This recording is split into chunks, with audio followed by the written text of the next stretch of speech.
And not to talk down about the DARE program. I mean, addiction and the understanding of addiction has come a long way in the last decade, and it's become a real science. So, we know more about how alcohol and drugs affect, the brain chemistry of an individual, just the general physiology of an individual. That's incorporated into our teachings, our education program. So it's more science-based, it's more education-based than coming from a law enforcement perspective, which is, those are good and they have their place, and we actually work very closely and partner with the Sheriff's Department in Albany County on their programming. So I think it's a good partnership and a good match, the two types of approaches to prevention. How long is Apple a Day? How long has that program been effective in you said Albany County? Yeah. How long have you folks been doing it? What results have you seen? And what particular school districts are you currently in? And I guess just one more question before, I'm putting you on the spot. Why just Albany County?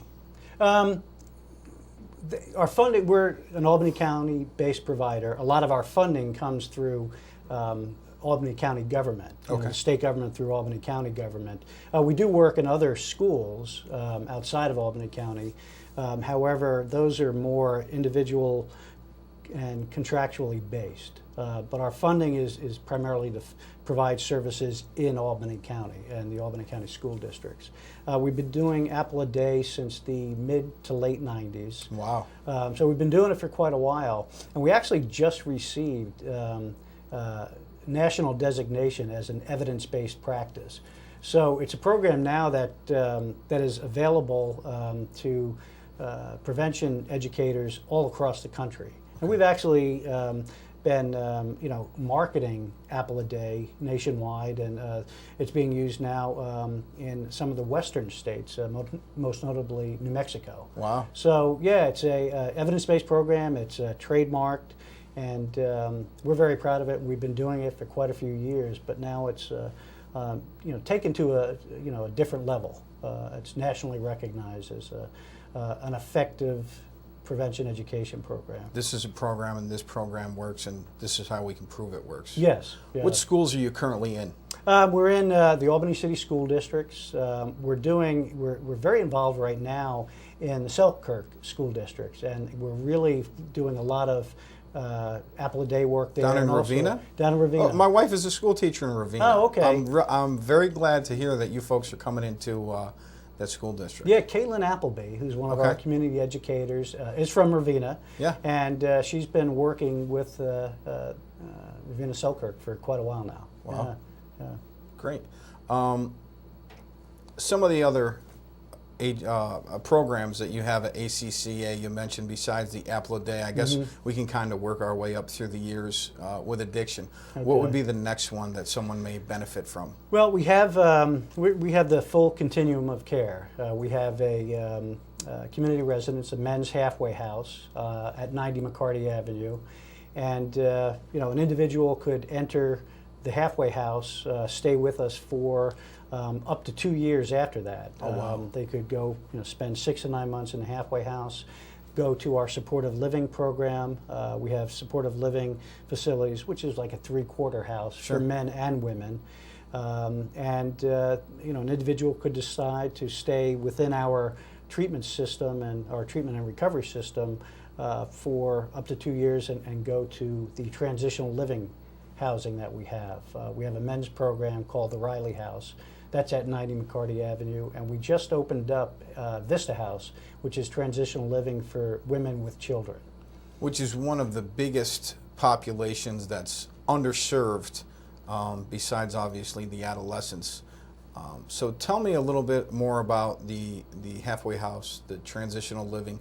How many beds and how many people do you think you serve with those particular programs since they're... Yeah, on the men's side, we have the halfway house is a 24-bed men's halfway house. We have a 24-bed men's supportive living program, and a 12-bed men's transitional living program. So, what's that? 72, I guess? Yeah, we that's can a do lot the of math people. on that. Our women's supportive living program is on Myrtle Avenue, right in the center of the city of Albany. A very nice neighborhood setting. It's a 3-story apartment house, an very old house, and that's an 8-bed supportive living house. And Vista House, which is Women and Children's Transitional Living, is a 17-bed, 22-person facility. And we have residents who, we actually have had 3 babies born at Vista House this year. So we literally take, women who are pregnant, expecting, or with children up to the age of 10. And a woman could have up to 2 children in the program. So yeah, we've seen it all there in a very short period of time. We just opened Vista House in November 2011. And how's that going so far? It's challenging. The female population is a very challenging population. A lot of it is because there's not a lot of service available. So we have, Vista House is intended to be transitional living, and quite honestly, it's sort of a hybrid right now. It's sort of a hybrid halfway house, transitional living, supportive living program. And that creates an interesting dynamic within the house. The residents are at many different stages of their recovery process. Traditionally in transitional living, an individual would have up to a year of recovery already. Mm-hmm. We literally have women who are coming out of the criminal justice system, right out of criminal justice, and they need a place to stay in a safe, secure setting. We'll house them at Vista House. We have individuals who they can't find a halfway house bed, for example, or supportive living, and if we have a bed available, and if the situation is appropriate, we'll house that person at Vista House. So you have that dynamic. There, again, women, I think in a lot of ways suffer more when they have addiction than men normally do. My opinion, but I think it's true. They suffer a lot of abuse throughout their lifetime. There's a lot of fear involved in their lives, which impacts the way we treat women in our treatment program. We have to provide a lot of mental health services along with addiction treatment. We do a lot of evidence-based group counseling that addresses PTSD, trauma that they may have suffered, growing up or in a relationship with a significant other. So a lot of those factors make treatment a little bit more challenging in that setting. And what's interesting, then you add children to it.